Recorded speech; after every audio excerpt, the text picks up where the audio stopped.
Oh, you're going to? Yeah, I thought about it. And then they said when you do that, you'll have cataract will form. Oh. And then you'll have to have cataract surgery. Yeah, that's no big deal. Mm-hmm. But, so, well, how do you see? Do you wear a contact? Or no. You don't have any correct? I have nothing, no. That's amazing. I just guess at words sometimes. He doesn't know what he's looking at. I don't know if it's gradually worse. He says the quicker you do it, the better. You don't have to, but you're younger. And if you wait 5, 10 years. We're going live, Galen. We're live, okay. Well, ladies and gentlemen, we're continuing in our framework book. It's going to be pages 140 to 153 tonight.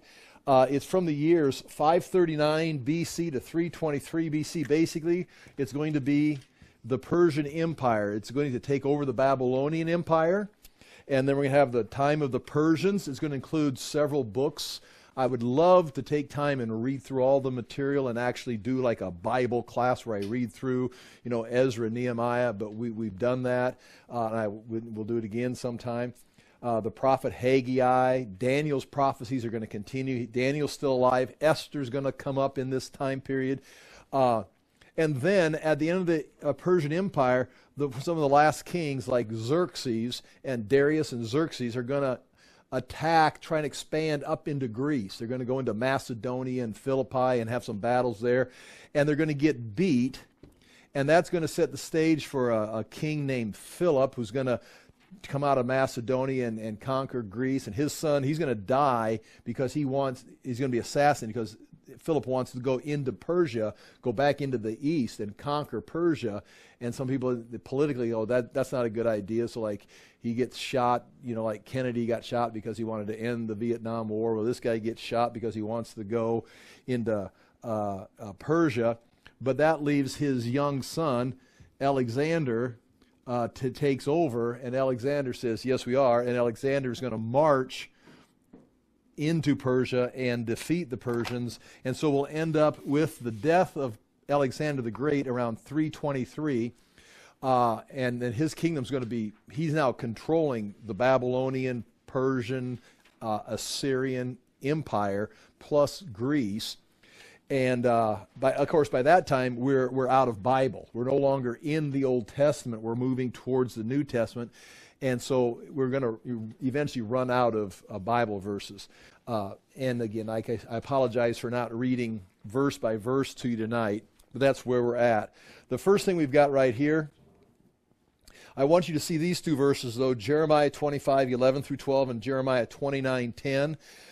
Jeremiah is going to say, when we were talking about Jeremiah during, the Nebuchadnezzar was reigning and the Babylonian Empire, Assyria had fallen, Babylon had taken over. Jeremiah, God had spoke through Jeremiah, this whole land, talking about Israel or Judea, shall become a ruin and a waste, and these nations shall serve the king of Babylon 70 years. Then after 70 years are completed, I, talk about the Lord, will punish the king of Babylon and that nation, and that's what Persia is going to overthrow, that's the Belshazzar party, and that nation, the land of the Chaldeans, for their iniquity, declares the Lord, making the land an everlasting waste. I'll bring upon the land the words that I have uttered against everything written in this book, which Jeremiah has prophesied against the nations. 70 years. And same thing, the chapter 29, verse 10, for thus says the Lord, when 70 years are completed for Babylon, I will visit you and I will fulfill to you my promise to bring you back. And so there's this hanging over all these prophecies is going to be 70 years. And there's going to be several ways to count these years.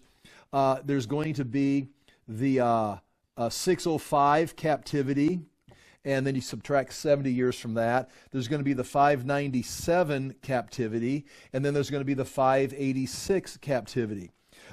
These two work very nice. When you subtract 70 years from 586, you get 516. And that's the year the temple was completed, being rebuilt in some books we haven't got to. You subtract 70 years from 605 minus 70. Here's 5. I've got it coming. Is that 53? 535. And if you count 605 and 535, you get the years, and it ends up being 538 is when Cyrus begins to rule and reign, and then he sends the people back after, we've got it right here, the Cyrus cylinder, and so there's 70 years. He sends them back into the land after 70 years, and after the temple is destroyed in 586, it's rebuilt by 516. So after the captivity, the first captivity when Daniel goes, the people come back after 70 years, but the temple is not rebuilt until 70 years after it was burned. And so that's two ways of looking at that. And again, it was something the people were counting on taking place. Whoops, got my phone upside down. Here we go. Let's see if I do this right. Here is the captivities we talked about, 605, 597, 586. We talked about this last week, and that is Judah's in captivity. Here's a chart from our Tuesday night class. And this is interesting just to kind of review this. I hope this helps you or is useful. All right, I'm not sure if I should try to make it larger, but here's 559, 539 right here. This is when Persia is going to take over. And then you're going to have Cyrus, and that's going to be followed by Cambyses, Darius I, Xerxes, and then Artaxerxes. These are the kings of Persia that are going to be ruling and reigning. Remember, Daniel is here in the Babylonian Empire with Nebuchadnezzar. He's going to serve Cyrus. He's going to serve all the way up into this time period here. And then during this time, you're going to have the book of Haggai takes place here, Zechariah, Ezra. You're going to take place, Esther is taking place right here. Esther's going to actually marry Xerxes the first, and then when he's dead, or Artaxerxes, she'll still be the queen mother during Artaxerxes' time. She said that she's not the mother of Artaxerxes, but she'd be the queen mother. And so during this time, Nehemiah, you know the book of Nehemiah, he is going to be the cupbearer for Artaxerxes. So you've got Nehemiah and Esther were in the same palace in Persia. Malachi is going to be written at this time, and Ezra is coming and going from this time period and all that. And then by this time, now the Bible's closing down and you're into the Greek time period. Here is some time periods. Again, 605 captivity. 537, Zerubbabel is going to return when Cyrus makes the decree that they can go back. As Isaiah prophesied, he'll send them back, even uses his name. And Zerubbabel comes back. He's a son of David. He's in the royal line. He returns in 537, but the Samaritans don't want them building the temple. They don't want them back. Just like, we don't want, illegal immigrants coming in and moving into our land. The Samaritans thought that was their territory. And so when the Jews came back to their land, the Samaritans kind of were like, well, we're kind of using this. And so there was opposition from that. And so they scared them and they stopped building the temple. And then Ezra's going to come and they're going to rebuild it, and then Ezra's going to read the law here in 558 and 545. Nehemiah finds out someone comes and visits over in Persepolis in Persia, where Nehemiah's serving the wine. And when we talk about Nehemiah being a cupbearer, that doesn't just mean that he's a waiter in the palace.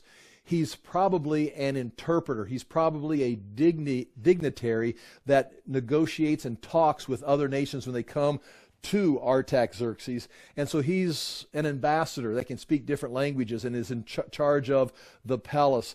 And so he asks someone, how are things going in Jerusalem? They say, not well. The walls, we've got the temple finally got built, but there's no wall. And so we're always getting raided. So he says, we need to go back and build the wall. He asks Artaxerxes for permission to go back to Jerusalem and rebuild the wall. And Artaxerxes, the king of Persia, gives him a break. It actually ends up being 12 years. And then after 12 years, Nehemiah returns to the court of Artaxerxes in Persia to finish up his time. And then the book of Nehemiah or Malachi is written right here, and we're at the end.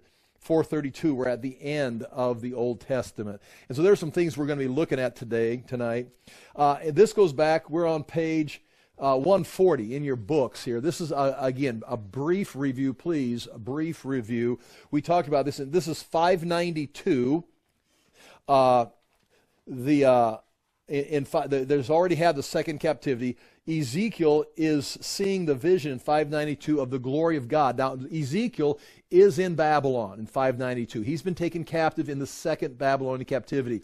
But while he's down by the river working at the factories that Nebuchadnezzar has, he sees the glory of God come in. This is the thing that everyone remembers Nehemiah, the wheel within the wheel, the glory of God, and a man sitting on the chariot in heaven, which would be the second member of the Trinity, which is going to eventually become a man of flesh on the earth, Jesus.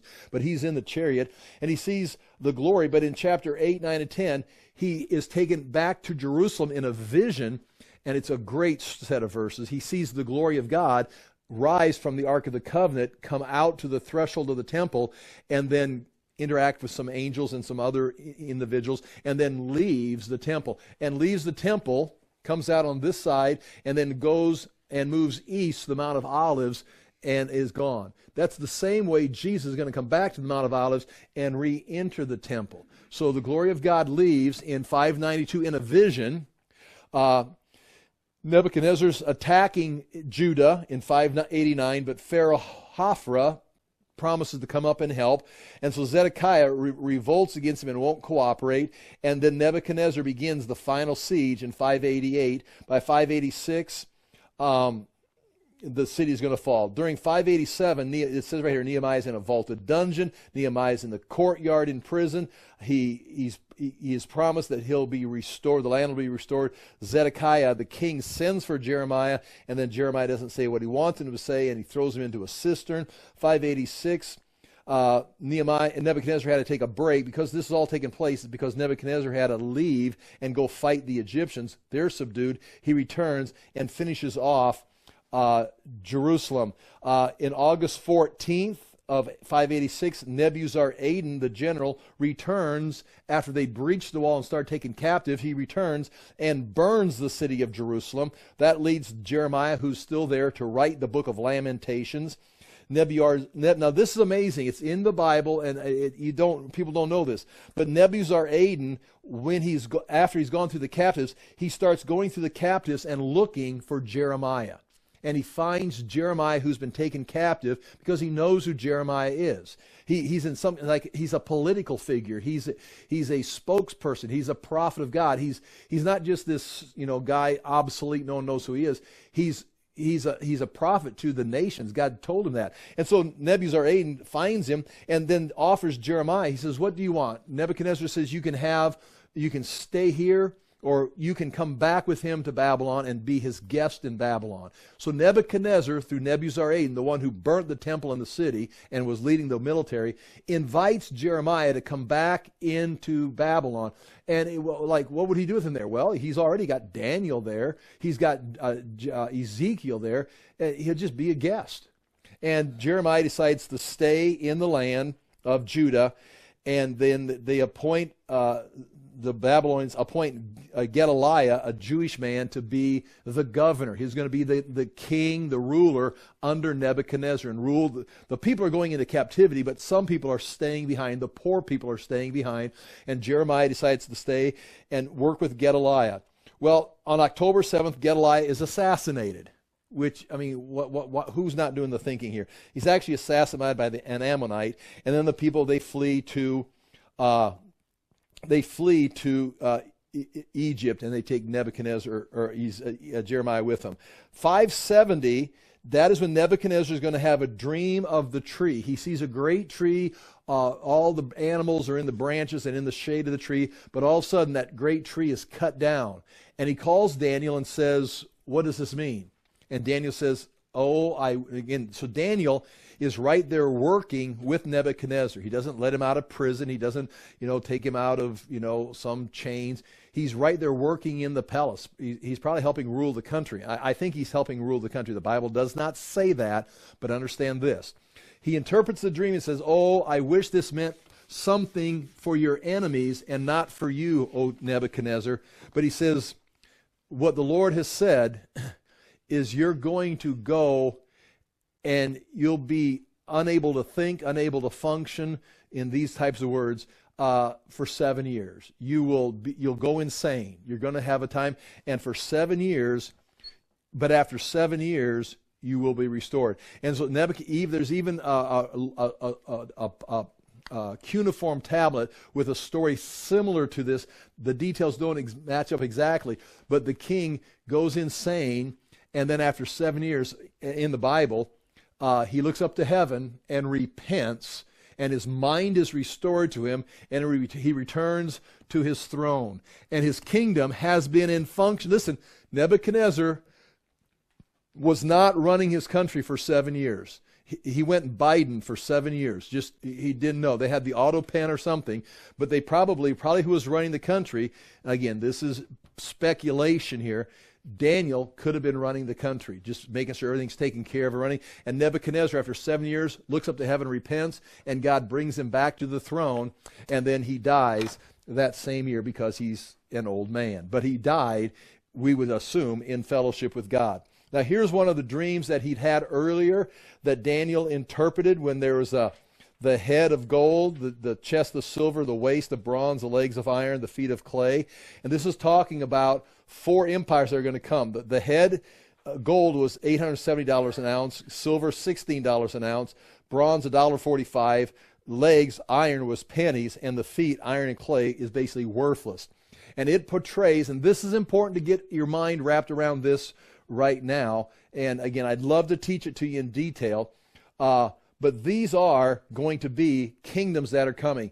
Daniel says, you, O king, are that head, the Babylonian Empire. But after you is going to come an empire that's going to not be as strong as you or as great as you, and that's the Persian. Following them will be the Greeks. And then after the Greeks, he doesn't give names for these. He just says there's going to be another empire coming. And the chest of silver is the Persians. The waist, a short kingdom, is the Greeks, made out of the bronze. And after the Greeks, the Romans come, and the legs are made out of iron. And it's interesting because there's 2 legs. And that this extends, understand, this prophecy is not just taking place, talking about 605 to, the Greeks in 331 or something. This starts from Nebuchadnezzar's time and covers history all the way until the end of time. And so once these legs hit, if you accept this as it is, once the Roman Empire hits and they come off of the waist, you've got a right and a left, or an east and a west, and that becomes the Roman Empire. And you've got today, you still got the Eastern Roman Empire. You've got the Orthodox Christian Church, for example, in the east. And you've got the Roman Catholic Church in the west. And that's what we're part of. You say, no, I'm a Protestant. Right, but you protested against the Roman Catholic. You're a rebel against the Roman. That's why you're a Protestant. You're rebelling against the Roman Catholic Church, which is the right side or the west side of the Roman Empire. And so again, I'm not Catholic, but historically, we're not Greek. We didn't rebel against the Greek Orthodox. We rebelled against, and it wasn't me. I just was born, I was born Presbyterian. And I was I was sprinkled. I don't remember that. I was an infant. But anyway, that's the iron legs, the Roman Empire. And then, but listen, after that is going to come the feet, which are 10 toes, and it points it out, and iron and clay, and the whole thing's going to collapse. This is kind of what we are waiting for. We're waiting for the 5 toes in the east, 5 toes in the right, or the Eastern Empire and the Western Empire, and they're going to come together under potentially the Antichrist, and that'll be the final form of the kingdom. And again, people think we're in that time now. I think we don't know details of eschatology. That's another whole story. But that day is coming, yet in the future. I think we're close, but people thought they were close for, I think we've been close since the 70s. Anyway, that's a vision that Daniel saw, a dream that he had. Now, in 569, Nebuchadnezzar invades Egypt, and then between 569 and 563, Nebuchadnezzar is in exile. Those are the 7 years that are missing, that he was gone. He was insane, basically. He recovers in 562. In August, Nebuchadnezzar repents and glorifies God. By September, he dies after having humbled himself. And now you've got evil Marduk, would be his son-in-law or his son. He releases Jehoiachin from prison. He's 55 years old. He's been in prison for 36 years. Jehoiachin, the king of Judah. If Jeremiah was alive, he would be 88 years old at this time. 559, Cyrus of the Persians is reigning, and Evil Marduk is assassinated in Babylon. So now we introduce Cyrus. He's coming. This is his cylinder. I do not have the original. It's in the British Museum, and it's not that small. It's bigger, like this big. So Cyrus is now in play. He's active. 556, Nebuchadnezzar's son-in-law, Nabonidus. We talked about this last week. Nabonidus, who'd married Nitocris, Nebuchadnezzar's daughter, and had a son named Belshazzar, is reigning in 556. This continues. Daniel chapter 7 is here, and that's the four beasts that Daniel has in Daniel chapter 7. If we want to look at that real quickly, I'm going to go to Daniel and show you this. Daniel chapter 7, Daniel's vision of the four beasts in the first year of Belshazzar, king of Babylon.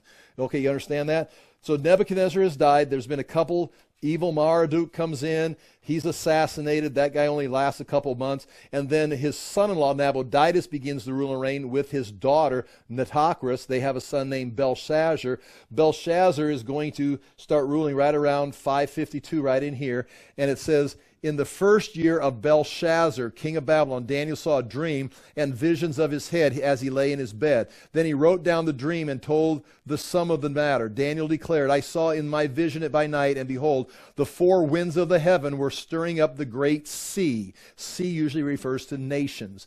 The four great beasts came up out of the sea, different from one another. The first was like a lion, and it had eagle's wings, and it looked like its wings had been plucked off. That referred to Babylon. And it was lifted up from the ground and made to stand on 2 feet like a man, and the mind of a man was given to it. And that would be Nebuchadnezzar's recovery. And behold, another beast, the second one, like a bear. It was raised up on one side. It had 3 ribs in its mouth between its teeth. And it was told, arise, devour much flesh. And this looked, and behold, and so in other words, you've got the bear coming. That would be Persia.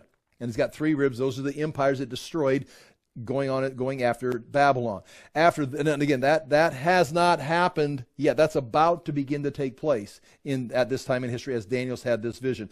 After this, I looked, and behold, another like a leopard with 4 wings of a bird on its back, meaning it moves like a bird. A leopard is fast, but if you update it or upgrade it to 4 wings, it's really fast. And you're going to see in a moment Alexander the Great moving with great speed across the map. And with 4 wings like the bird on its back. And the beast had 4 heads, and dominion was given to it. And after this I saw in the night visions, behold, a 4th beast, terrifying. Now again, that leopard had 4 heads, which means if you can push it into the history, Alexander, the leopard, is going to die, and his kingdom is going to be divided into 4. He's going to be Cassander's, Ptolemy, Seleucid, Antigonus. We'll see that map. They're going to be divided. So there's 4 heads coming off of that into the Greek Empire. After that, I saw in the night vision, and behold, a 4th beast, terrifying and dreadful, exceedingly strong. It had great iron teeth. This is Rome. It devoured and broke in pieces and stamped what was left with its feet. It was different from the beasts that were before it, and it had 10 horns. It was different because it's going to continue for a long time, and then it's going to morph into the final kingdom, and it's going to have 10 horns, just like the image had 10 toes. I considered the horns, and behold, there came up among them one, a little one, the little horn, before which 3 of the first horns were plucked up. So one kingdom is going to take out 3 of the 10 kingdoms. He saw this, and behold, in this horn were eyes like the eyes of a man, and a mouth speaking great things. Again, then he goes on and says, as I looked, I want to stop reading. I don't want to stop reading. I need to. It says, thrones were set in place, and the Ancient of Days took his seat. His clothing was as white as snow. So now you've got the Ancient of Days, keep reading. He's going to be called the Son of Man, who's going to be coming in the clouds of glory, is going to come after that kingdom. And Daniel's seeing all of that. Now, does Daniel understand that? I would say he understands it more than I understand it, but I'm now 2,000 years into the future, and you can look back and you can identify some of these things, and yet some of that stuff hasn't been fulfilled. So nonetheless, that's what's taking place right here in Daniel chapter 7. 551, Daniel has a vision of a ram. Daniel chapter 8, I could read that to you again. And there is a a ram, and coming from the west is this goat, and he with two horns, and he hits the ram and shatters the ram. And that is, again, right here, I just got it written down here. Daniel has a vision of the ram Persia, King Darius of 330 BC, and a goat, Alexander the Great of Greece. These events will take place 220 years in the future, and that's where he tramples and nothing is left of the ram. That's going to be fulfilled. That's Daniel chapter 8.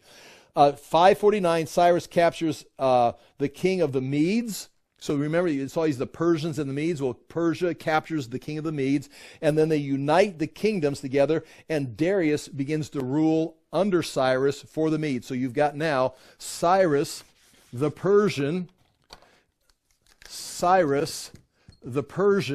ruling, and he's now conquered the Medes, and he puts Darius as the king of the Medes, and the two of them become a unified empire. It's the kingdom of, we just say Persia, but it's the Persians and the Medes. That's the kingdom, and that's 549, and now they're going to continue. This is the bear. The bear is forming, and it's going to have 3 ribs in its mouth. It's going to be taking out powers, and that's going to be taking place. Now, that's 546. Cyrus defeats Croesus, the fabulous, wealthy king of Lydia. That's where you get the story of Midas touch. 539, September 539, Cyrus defeats Babylon at Opis and Sippara. Those are 2 cities. The only thing separating Cyrus and Darius, Cyrus from the Babylonians, is the double wall of the city of Babylon, where Belshazzar's on the inside with Daniel and his mother, Nitocris. On October 12th, Belshazzar, what do you do if you're walled up behind a double wall and nothing to do except, you've lost your entire empire? Well, you have a party. Has a drunken feast. When the Lord writes on the plaster, on the banquet hall, he writes, Mene, Mene, Tekel, Parsin. Belshazzar's mother, Nitocris, hears the noise and enters the banquet and suggests that Belshazzar send for a man named Daniel. I think Daniel can probably handle this. I've seen him unravel mysteries for my father when I was a little girl.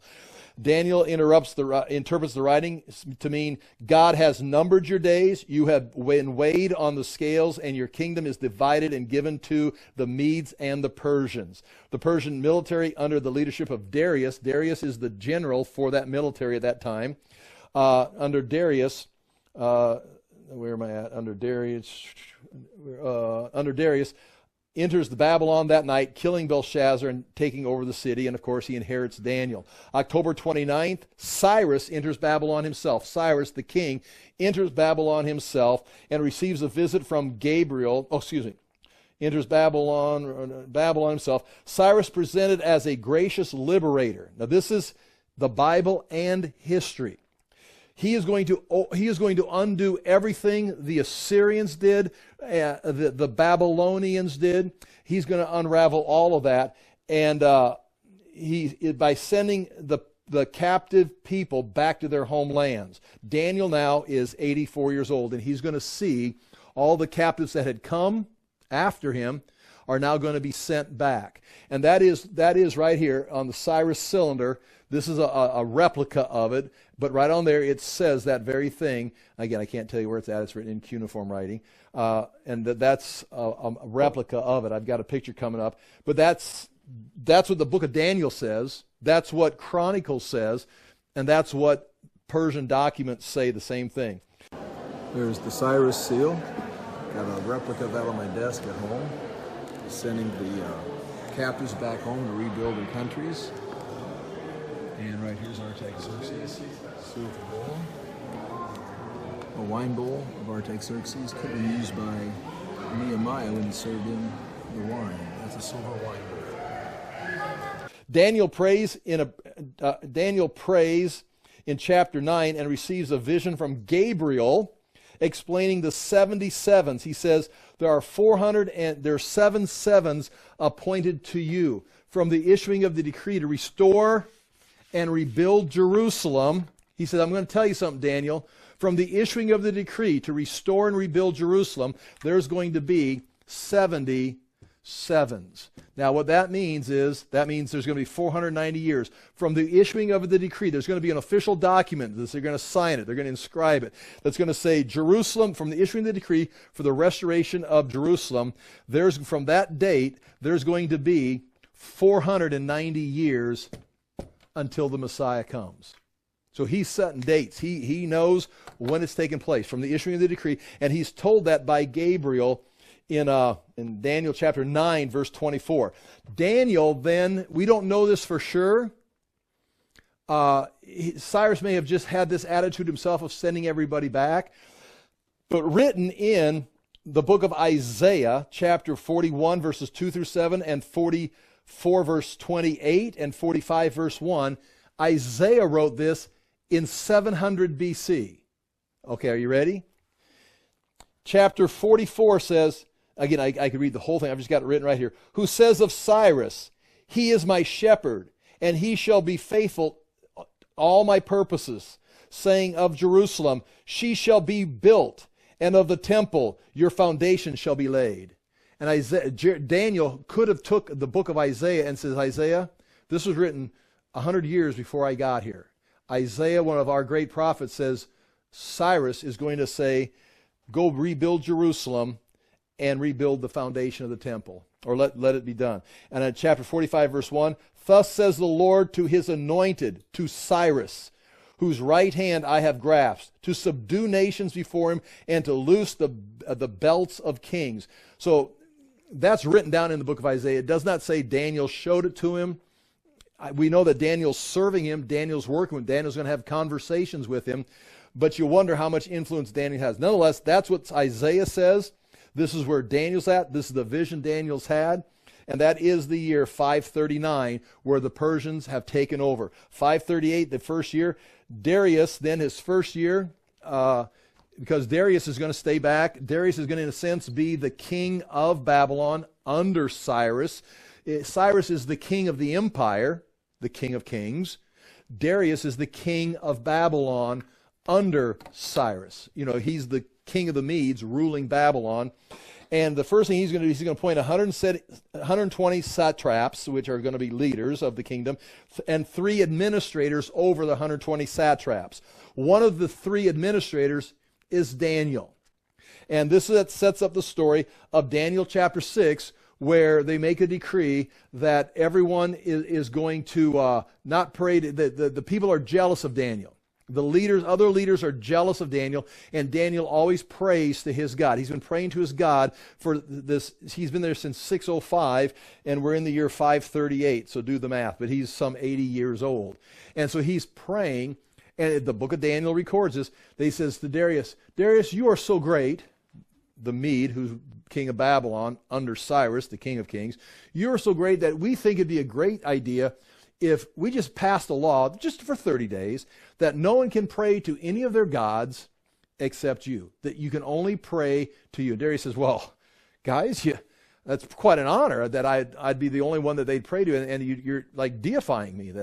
They said, yes, sir, we're so happy that you're here ruling our kingdom. And all of us satraps, we think that's the way idea. Well, they know good and well Daniel, who's not cooperating at all. He's following all the laws. He's doing a great job of performance, but he won't play their woke game. He won't admit. We just want everyone just to say we don't know really what a gender is, that there's many genders. All for 30 days. We just want everyone to get up every morning and say, we don't know what a woman is, and there are many genders. Oh, well, sure. I mean, we want to be inclusive. So Darius, I'm paraphrasing the story and adding some details that are not historically accurate, but you can maybe relate to it. Well, he signs it, and it comes down and says, Daniel, did you see the decree? Did you get the email? You got to say every morning that you don't know what a woman is and that there are many genders. And Daniel says, well, that's not true. I'm not going to say something that's not true. Well, you got to. And the penalty, let's see, what is the penalty? If you you get thrown into the lions then if you don't say it. Well, Daniel gets up the next morning, he looks out his window and says, a woman, how would you define a woman? I mean, I'm so confused. What gives birth? What? What is it? 2 Y chromosomes? X and a Y. Okay, I've got 2 Y chromosomes. I have 2 X. Who's got 2 Y chromosomes? Nobody. Oh, okay. Okay. Well, Daniel gets up and says, a woman has an X and a Y chromosome, and there's only 2 genders. God made 2 genders in the book of Genesis. And it's like, they go into Darius. Daniel's not praying to you, or he's not saying our talking points. And Darius is like, what? Oh, no. And he says, well, you signed it. And one of the rules is you can't change the rules. You can't change the law. And so Darius doesn't want to, but he's got to because of the peer pressure. He's got to throw Daniel in the lion's den, and he's there all night. And Darius, of course, as you know, gets up the next morning and goes then checks and says, Daniel, was your God able to save you? And Daniel says, yes, I'm fine. The Lord closed the lion's mouth, and they bring him up. And Darius says, throw those other guys in there. And the lions grabbed them on the way down and ate them. And that's in Daniel chapter 6. So that's happening in 538. Now understand, Daniel was in Judah, in Jerusalem, as one of the royal children during the days of when the kings were ruling. He got taken captive when Jehoahaz got taken after Josiah died, so he would have known, Josiah possibly, and then now he was there in Babylon the whole time of Nebuchadnezzar's reign and all of his kings, including his grandson, and now he's with the Persians and he's been recognized. Now, Ezra chapter 1. Now we begin the book of Ezra right here. Ezra chapter 1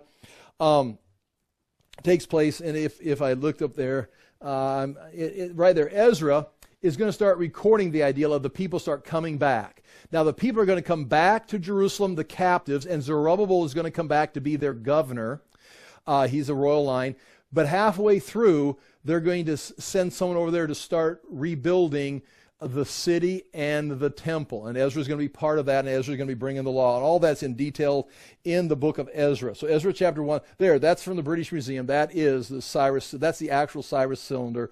Now, it's not that big either. It's somewhere between little and gigantic. It's, from what I remember, it's about like this. I've got videotape. You can see the person's hand, but that's not clear either because it's perspective.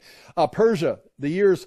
Persia's going to, this is just the years. They're going to go up until Alexander knocks them out. But 538 to 445, you've got Ezra chapter 1, chapter 1 through 6 provides a general historical background for the books.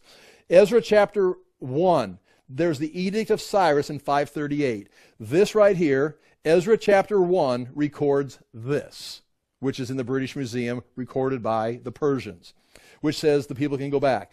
Chapter 3, the building of the new altar and the foundation of the temple in 537 under Shazbazzar, Zerubbabel, and Jeshua. Jeshua would be the priest.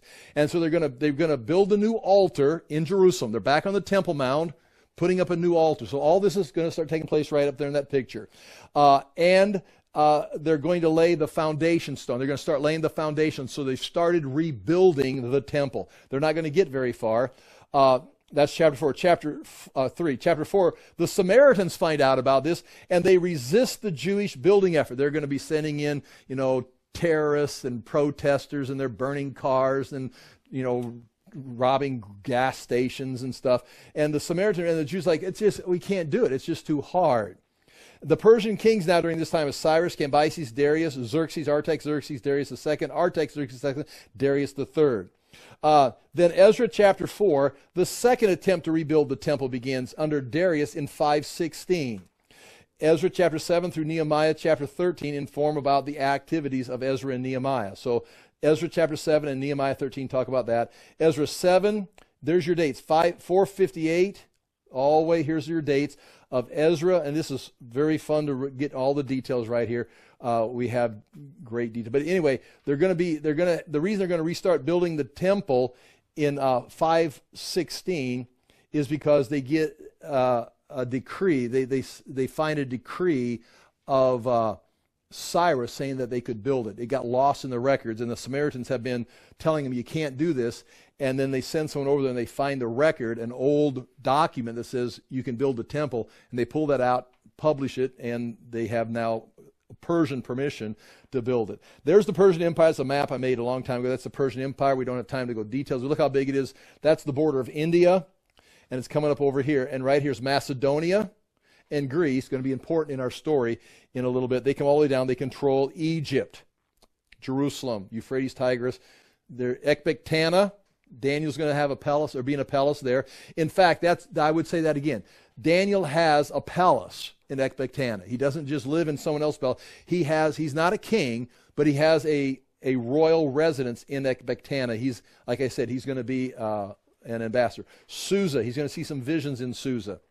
All right, here is 537. Darius the Mede dies, and Cyrus takes the title of king of Persia. The remnant of Jews returned to Jerusalem, Ezra chapter 2, 70 years since the first captivity. Year 605 to 537 are 68 years in between. So if you count 605 as a year, 537 as a year they got back, you've got 68 years between, and that's 70 years. That's one way of fulfilling Jeremiah's prophecy. 536, an angel comes to Daniel after he has fasted for 3 weeks. And gives him a revelation. We will not have time to talk about this, but an angel comes to Daniel and explains to him 3 chapters worth of prophecy of things that are going to take place. It's detail. It's king by king, the king of the south and the king of the north. And that's talking about the generals that divide Alexander's kingdom up, and then the generations that come after them, leading up to the Maccabean revolt, all the way up until the time of Christ, and then it continues past the time of Christ and into the end time. So that's great. That's a whole study, chapters 10, 11, and 12. And it's got detail of the Persians and the Greeks, the Maccabeans, and the coming Romans. At this time, Zerubbabel's there. The altar's built in 536, 534. Cyrus gives his son Cambyses the task of preparing an invasion, 530. Cyrus calls Cambyses the king of Babylon, and Cyrus maintains the title king of kings. So at this time, Cambyses is like Darius, the king of Babylon, but Artaxerxes calls himself, Cambyses calls himself the king of kings. There's right here, Cyrus calls himself king of kings. Cyrus dies in 529. There's a few imposters. That's another great story. Daniel's prophecies cover those imposters and who they are. This is Zerubbabel's return. Zerubbabel going from Babylon up through here and returning. They left in March 537. They arrived in June and July of 537. They traveled 900 miles in 4 months. That's when they come back to rebuild the city. The families without genealogies. This is, I've just blown through some stuff. Ezra and Nehemiah both record this. Some people come back and they go, well, we're in the priesthood. We were going to be priests. And they go, well, do you have your records? It said everything got burnt. And they did. They got burnt when the Babylonians burnt the temple. The genealogy records were burnt.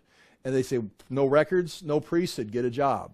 And so these people lose their priesthood because they couldn't find their records. And again, some people have the record. So when you look in Matthew and you've got a record of the genealogy of Jesus, beginning with Adam, going all the way up through David, coming through the Babylonian captivity, going through the kings, and then coming out, it's like, that's strange.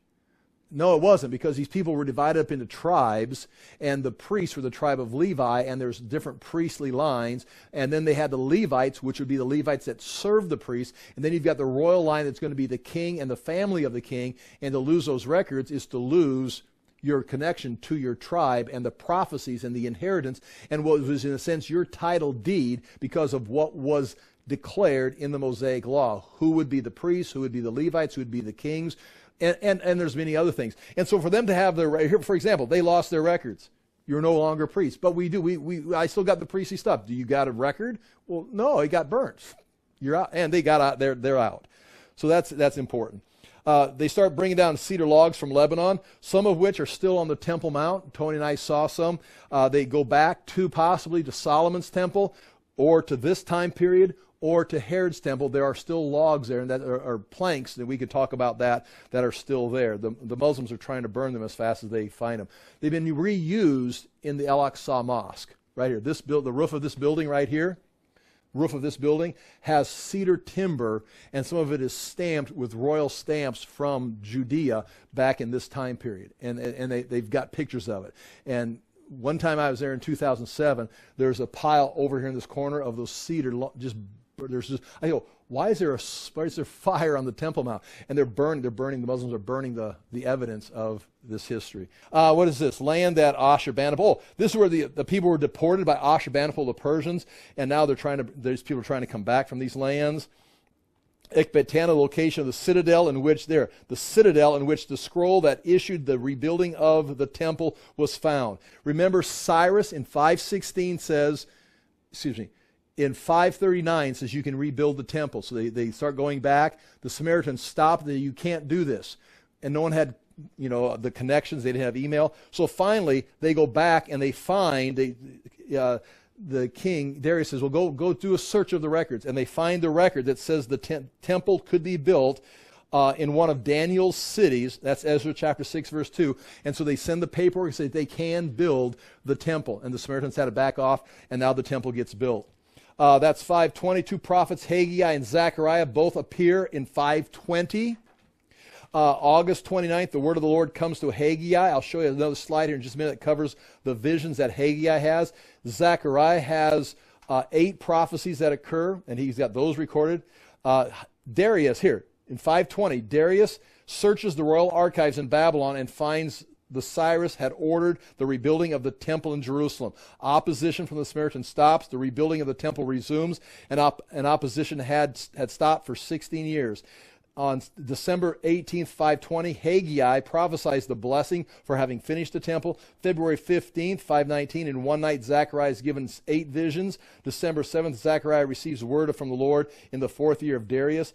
In 516, the temple is finally completed. After the records were found in 520, it was completed in 516. And like I showed you, 516 is exactly 70 years after it was burned. So you've seen the 70 years of fulfillment. They were first captivity was in 605. They returned 70 years later. The temple was burnt in 586. They went and came back, and it was built 70 years later, 516. So Jeremiah's prophecy is fulfilled twice.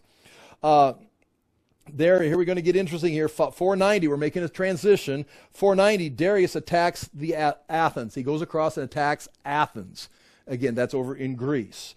By sailing across the Aegean Sea, and I showed you a map a moment ago that showed you that wasn't controlled by, but Darius wants to go get that. They land 20 miles from Athens on the plains of Marathon. The Persians have 600 ships with them and 20,000 men. The Athenians have 10,000 men. A Greek runner finds out that they're here, so he runs 150 miles in 36 hours to Sparta for help. But Sparta does not come. We're not helping. That's where they run a marathon because he ran 36 hours, 150 miles. So I'm glad that I've ran a marathon, I ran many half marathons. I'm glad it's 26 miles and a half marathon's 13. The original marathon, running from the plains of Marathon to Sparta, was 150 miles. And that record still stands today at 36 hours. But anyway, that's where the whole concept comes from. And Sparta says, we're not coming. The Athenian general then launches an attack, comes down, charging down the hill in formation with a thin middle rank. The Persians break through the middle line, but find themselves trapped. They rush back to their ships. So the Greeks did this on purpose. They had a large group a bubble on the left, a large bubble, and a thin middle. And they charge, and the first spin that go, the Persians break through the middle of the Greek ranks. And guess what? They go around the side, and they're running down the hill to the boats, and they capture the boats. And the men of the Persians, we ran right through them. It's like, oh no, and they ran right around us. And so now the Persians are getting beat. The Persians head for the Bay of Athens, but the Athenians outrun them there, and the Persians return home. The Athenians capture 7 Persian ships. Casualties suffered. Here's the final score. Persia lost 6,400. The Athenians, 192. Xerxes begins to reign. Now, so that was Darius. He comes home. That was a losing battle. Xerxes displays his vast wealth. Now, his son, Xerxes, becomes king, and now you're in Esther chapter 1. And you can read Esther chapter 1. He brings all of his leaders in. I'd like to read it to you right now, and shows them all of his weapons. In other words, he's getting ready for war. He's going to go back to Persia and do it a second time. His father tried it and got beat. Xerxes is going to go, and he's going to try it again. And he's got it'd be fun to read Esther chapter 1. And all showing everybody all the treasures and all the weapons and the military, the launchers, the planes, the bombs. They got music, they've got partying, they've got drinking. And when everyone's drunk, that's when he calls for, hey, I want everyone to see how beautiful my wife is. And he calls for her to come out, and she won't come out. And so he divorces her and then goes to battle. And then you can read history, and gets crushed. Goes to battle and gets crushed. We'll read it here in just a minute. And then he comes home defeated, humiliated, having caused a lot of damage back in Athens, which Alexander the Great and Philip, his father, are going to decide we'll make them pay. And then realize, wait, I don't have a wife. And so then he's got to have a beauty contest and find out the most beautiful woman, and that's when the Jewish woman Esther is found, and then she becomes the wife of this guy that was defeated by the Persians. So, I mean, the story fits. It's like, well, is that a true story? Yeah, it fits exactly. Okay, that's 483. Xerxes displays his great, vast wealth. That's Esther chapter 1. Here's those prophecies that Haggai received right here. During the second year, the month that he received it, the day of the month, the modern date, and that's just what Haggai. That would be nice to put that in. If you want to read the book of Haggai, there's your chart that puts that in perspective for you. Zechariah has a lot of visions, but one of the things he sees is the Mount of Olives in the end times split in half, and water coming out of the temple. Ezekiel saw it very similar. And water is flowing into the Dead Sea, and water is flowing into the Mediterranean Sea from a fountain, which is like the Gihon Springs is still bubbling water up down on this part, down by the city of David. There's water still bubbling out. We're just moving, something's taking place up here on the Temple Mount, and there's a pool of water, and we could talk about that. I might show you something. But something's going to start bubbling water up out of the ground in the end days, after Jesus returns, and that water is going to flow into the Kidron Valley and then all the way down to the Dead Sea, and then down out of the bottom of the Dead, because this is the lowest place on earth, but when it fills up with water, it's got to go somewhere. So it's going to go down a canal, down to the Aquaba River, and water is going to flow into the Mediterranean Sea from here, and there's going to be fresh water here. And it's interesting. What did you just see the other day, Tony? They're trying to do something where they're trying to pump water into... into the Dead Sea right now. Now that's not this, but they are already trying to pump fresh water into the Dead Sea and trying to make some kind of that way you could have fish living in there. Well, they will eventually, according to this prophecy in Zechariah chapter 14, and that's again a future event. This is Xerxes attacks. Now Xerxes, after he had his big display of all of his weapons, and his wife wouldn't come out, and whatever she's supposed to dance or perform or whatever she's supposed to do, and she didn't. Well, he goes to battle up here, and he gets defeated. He comes up here, and there's Thermopylae, and here's the stories about this.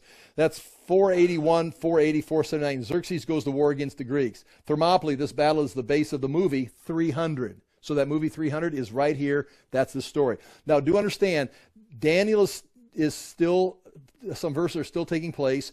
Esther is still alive. Nehemiah is coming. Ezra is happening. So the Bible is still open during the movie 300. The Bible is still being written. In Salamis, the Persians occupy Athens and burn the temple. So they get into Athens and they burn the temple in Athens. Xerxes sits on his ivory throne placed on a hill and watches, but is surprised that his ships are rammed and outmaneuvered by the Persian ships. And so he's watching from a hill, watching all these things take place, and realizes his ships that he brought are being outmaneuvered by the Persians that are ramming into him. And he has to flee back to Persia, leaving 1/3 of his troops behind. He said, guys, I got to get out of here, and leaves 1/3 of his troops behind. Well, those troops decide, well, we're back, but we're just going to burn things down, and they burn Athens to the ground. Now, that's going to come back to haunt them, because Philip and Alexandria are going to learn about this in school. They're going to be, that all the bad things the Persians did for them, and they're going to learn about this and take revenge. These three battles fulfill Daniel 11, verse 2, a fourth Persian king, it says. If you remember, I told you 10, 11, and 12 of Daniel are detailed prophecies of kings rising and falling. Well, this is the prophecy, Daniel 11, 2. A fourth Persian king who will be far richer, that's Xerxes, will stir up everyone against the kingdom of the Greeks, or the Greece. It's like, and don't stir them up, because you're going to raise up Alexander. Esther goes to Xerxes and becomes queen. That's in 478.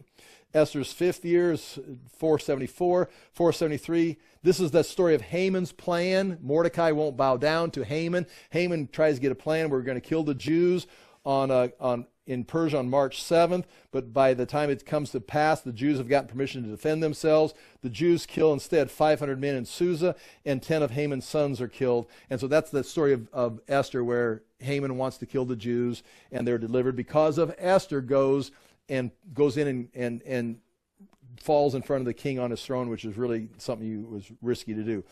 465, Xerxes is inside his bedchamber and is assassinated. Artaxerxes is also attacked. That's his son, but he kills the people that are attacking him, and Artaxerxes now is going to be the guy that works with Nehemiah. That's 465. Esther would be about 38 years old when she became queen at that time. Or 38 years old at this time if she became queen when she was 25. So that's just an estimation. 464, Artaxerxes orders the rebuilding of the rebellious city, Jerusalem. See, in 464 it says, though, he issues a decree to restore and rebuild Jerusalem. 458, here, Artaxerxes' 7th year is issued, in Artaxerxes' 7th year, he issues the decree to rebuild and restore Jerusalem. In other words, I want the city built up. It's in my territory. I want it rebuilt like a glorious city like it used to be, like I read in the history books. Well, but with the issuing of that decree by Artaxerxes in 458 BC, that's Persian documents, you take 490 years from 458, right here, the 70 weeks or 490 years of Daniel's prophecy in Daniel 9 verse 25 begins with Artaxerxes' decree to restore and rebuild the city. They've given permission to return. They've given permission to rebuild the temple and put up the altar, but they haven't had permission to rebuild the city. Now they're going to rebuild the city. The 70 weeks are interpreted after 69 weeks. Okay, it goes right here. Basically, 483 years equals the year 25 to 26 AD, which is when John the Baptist begins his ministry. So the 490 years figured out this way puts you right at 25, 26 AD for the coming of the Messiah. If you're talking about when the Messiah came, does he come when he's born? Does he come when he's anointed as the Messiah?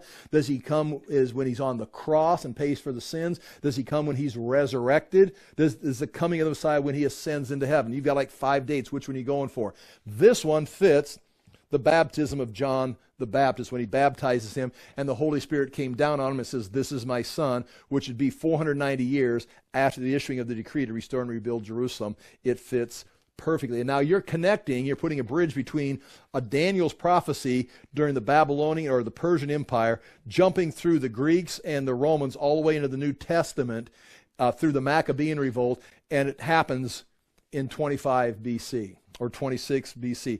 And I think Jesus' ministry began right around 27 BC or AD. I said that wrong. Okay, that's interesting there.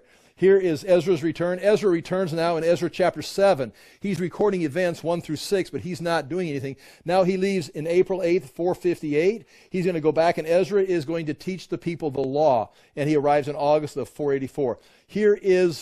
So these are two maps. This is a map I made when I did the class. This is a map I made down in Tulsa in 1987. But nonetheless, when they get everything up and running, got the temple, Ezra gets it, says, we need some priests. We need some scribes. We need some Levites. So he goes over here, and there's a temple, some kind of a temple set up here where the priests congregated. It wasn't the official temple, but it was where the priests kept their things alive. They get the people and bring them up here, and now they come from Babylon to work in Jerusalem. Now remember, do these people speak Hebrew? I mean, are they, what are these people? Are they Jews? Well, they're Jews genetically, but they've grown up in Babylon, in Persia, and they speak Persian, Babylonian, Aramaic. And so it's what they're coming back. You're not bringing Moses back from Babylon. That's that time chart again. Here's another chart. It continues. 446, November, Nehemiah is in Susa. Remember, Nehemiah is now the cupbearer. And he hears in the palace, how are things going in Jerusalem? He hears a report from Jerusalem that the walls of Jerusalem have not been rebuilt. Meaning, I thought you're supposed to rebuild the city, the issue of the decree, but it's too hard. I mean, it's a mess. I mean, who's going to build it? I mean, you don't just hire a construction crew. It's just, there's stones upon stones. It's a garbage dump. And so Nehemiah says, well, we can't fulfill the prophecy unless we get it rebuilt. So August 10th, Nehemiah begins to rebuild the walls of Jerusalem. He gets permission from Artaxerxes to go back and rebuild the wall. That's in Nehemiah chapter 2, verse 1. Opposition to building the wall begins in Nehemiah chapter 4. The Samaritans go, you're not going to rebuild this. And so then they're going to have to deal with that opposition. October 8th, Ezra reads the law to the public for the first time. October 9th, the people of Jerusalem celebrate the Feast of Tabernacles. October 30th, Israel confesses their sins. And then 12 years later, Nehemiah is recalled. Now, what takes place very quickly here, and I've got some things I'm going to show you. Nehemiah, this is Nehemiah chapter 2, when he goes out on a night ride. This will pop up here again. But this is all rubble right here. He starts right here at the valley gate. This is all destroyed. But this is the way it used to lay out. He starts here, comes out from David's palace, where that was now the royal residence where David had lived, and we've seen pictures of that. Comes out the valley gate, comes around here, checking out the wall. Now, there's no wall. Comes down here. When he gets right here, and if you looked at pictures, that's where the Jebusite wall is at. He can't pass. There's so much junk down here in the Kidron Valley, he can't go past, so he has to turn around and come back. And says, okay, we've got our job to do. And what he ends up doing, and you can see this picture here, and I'll just hold it up quick and I'll flash through it. This is where they built the wall. And it goes through the book and tells you the name of the person and who was helping him, and he built from here to here. And they built from their house to this part. And they just build, these are the people that built the wall. It tells you exactly where it was. And when you read it in Nehemiah, it's like just a bunch of names saying they built from their house, from this to the water gate to this place, to this pillar to that. It's like, well, if you look and you study this, you know where certain places are, and you just know exactly. And if you know where this is, and this guy's building here, and this guy's building here, well, then these two guys must be building here. And so you can, this is not like, approved by God himself, but that is my attempt at identifying who built the wall. So now the city of Jerusalem is being rebuilt. There's the silver bowl. This says Artaxerxes wine bowl, possibly handled by Nehemiah. We don't know that for sure. There's no fingerprints on it. But it says right here, Artaxerxes, king of kings. That's the Persian title in the Bible, and the great king of the world, and that's probably about this big, a silver bowl about that big. There's a whole set of them. I've got video of it, but there's I don't know if there's 6 or 8 of them sitting. That's just one. They got the whole set. Those are wine bowls. Now, they didn't drink out of a wine glass. They'd pour for oxidation. They'd pour it in these wine bowls. You can see they would that area get more oxygen, and that's how they flavored their wine or got the oxidation. There it is, another picture. And you can see the cuneiform writing. See the cuneiform writing right around the edge right there? And that says Artaxerxes, king of kings, king of the world, something to that effect. Okay, Nehemiah's brother returns to Susa from Judah. He goes over here and gets some support. Nehemiah asks for letters and the return. This is as Nehemiah coming back. This is some cities. This is from Nehemiah's class. Here goes a bunch of Nehemiah. There's all the territories. This is from my Nehemiah class. These are all the countries that the Persian controlled. See, there's Judah, right? See a little bit right there? That's Judah. There's Samaria. Then all these are referred to. Those are how they divided their kingdom. See right here, they try to get over here. They can't get to Marathon and Athens. They've got a little bit of Macedonia there, but that's it.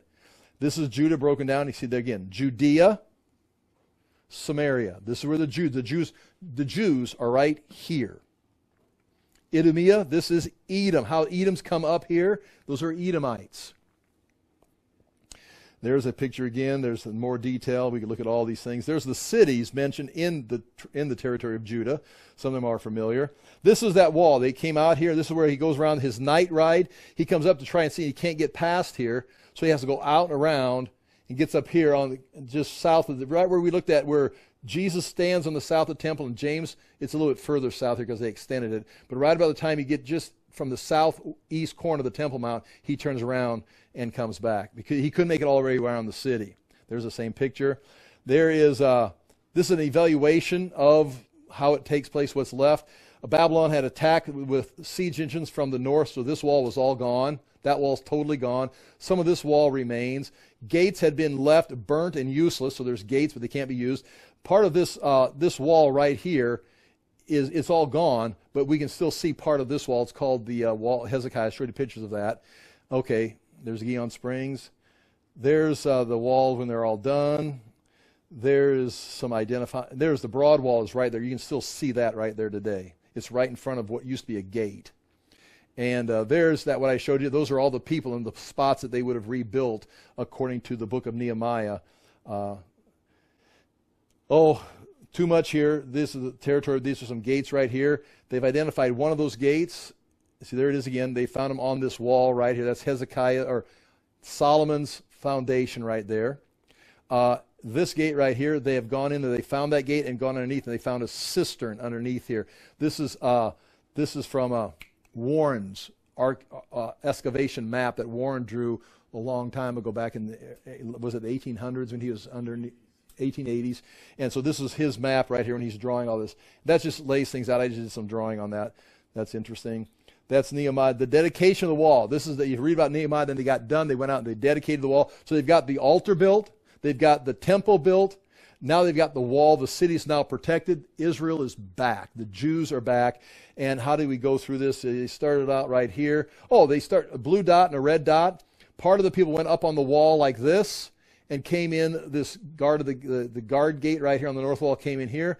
The other people came out on the red side right here. They went down on, they're marching on the wall. They got instruments playing. The priests are leading it, playing trumpets. And they come up here and they come in the water gate and come in up into here. Now again, Herod, the Hasmoneans are going to extend it, and Herod's going to extend it further. So this would be going up almost where the double gates are. I talked about that yesterday, but further up. Come in the south gate, and they meet right here and have a big celebration. That's the dedication of the wall by Nehemiah. And there it is, a close-up of that right there. 430 to 470. Now this is interesting how much time I got. High priest in Jerusalem. The high priest fulfills the role. I might just quit with this and start with this next week, because this tells you about who the high priests are and their role, who the scribes are. No one can control the priests, because the priests are going to become the governors. The only way to control the priests are with the Mosaic law. So if you want to control the priest, you've got to become a scribe, a lawyer, and learn the law. So now to control the priest, you become a scribe. You can't do that. It's illegal according to the law of Moses. And so that's a power base. The Jewish people, the view of the Gentiles, the Samaritan division, the language. We'll talk about this all next week. Here's that post right there. This is talking about Philip and Alexander, Philip being assassinated, and this right here is Alexander's march, right here. From Alexander was, after his father was alive, was sent from Pella, Macedonia, down to Athens, and he was trained. Alexander the Great is born. Philip announces here. Philip's son Alexander becomes this guy, Macedonia. He's educated by Aristotle and memorizes the Iliad by age of 13. So Alexander the Great's homeschool teacher was Aristotle. It's like, now listen to me. That's not in the Bible. That's history. It's like, well, you can't trust everything in the Bible. We're out of the Bible now, folks. The Bible has closed down. We're now into history. It's on Wikipedia. That's how true that is. All right. So, but I mean, it's in book. I mean, it's in book. He was educated by Aristotle. He became the Macedonian ambassador to Athens at the age of 18. His mother was Olympias, who taught him. His ancestor was the Greek god. Through his mother Olympias taught him that his ancestor was the Greek god Achilles, and his father Philip came from the line of Hercules. Now they believe in the gods. That'd be like saying you're the Messiah. I mean, he's got that kind of complex. Anyway, to pick up that, but I want to show you his journey.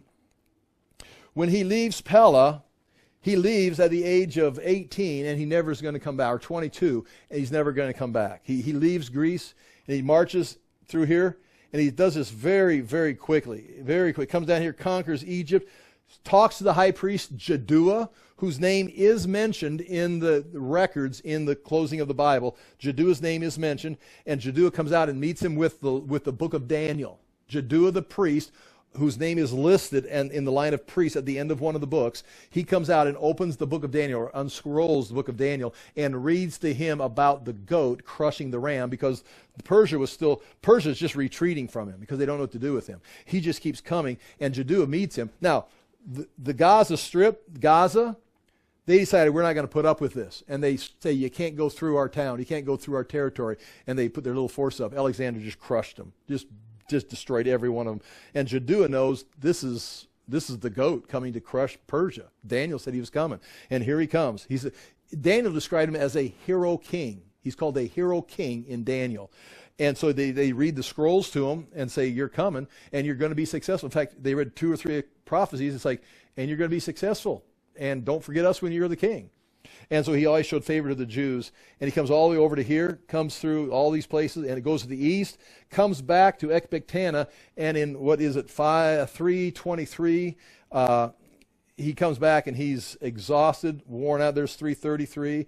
Exhausted, worn out, 332. and 3:23. He's 32 years old. He's 32 years old. Alexander was 32, and he conquered the world. And his name is Alexander the Great. Nonetheless, his kingdom is divided up into these generals because he's dead. And there they are: Lysimachus, Antigonus, Seleucus, and Ptolemy. And there they are again, and I got to get to there because there it is. There's Ptolemy the first. That's a 305 coin. Ptolemy the first, the soter. That's the head of Alexander with an elephant scalp with horns on it. And there's the backside. There's an eagle, and it says on top, King Ptolemy right here. Ptolemy King. Basileia right here. Basileia in Greek. See, we're getting better. We don't have to read cuneiform. We don't have to read Hebrew. We got now Greek. We can read that. And this is, you can see the end of Ptolemy right here. And there's an eagle holding a thunderbolt right there. And that coin right here is an authentic coin right here. Keep an eye on each other. Don't take that out of the case. All right. No, you can take it out of the case and hold it if you want to. I'll pray and we're done. Thank you so much for your patience. We rushed through it, but that kind of covers some things. If you go back and with this information in your book and read those books of Scripture and kind of how they fit together. And I rushed through it all, and it'd be fun to slow down and talk to you for 14 weeks and cover it all. But I'll pray and we're done. Father, we thank you for the opportunity to hear your word. We thank you for the things you preserve for us. And as surely as these things are true and historical, we know the rest of the prophecies and your promises are going to come to pass. And we ask that we would be faithful at this time in history, that we would continue to serve you, that we would look forward to your return and live a life that is pleasing to you as we walk in the light and walk in the truth as you've revealed it to us. In Jesus' name we pray. Amen. Thank you for being here. Thank you for your time.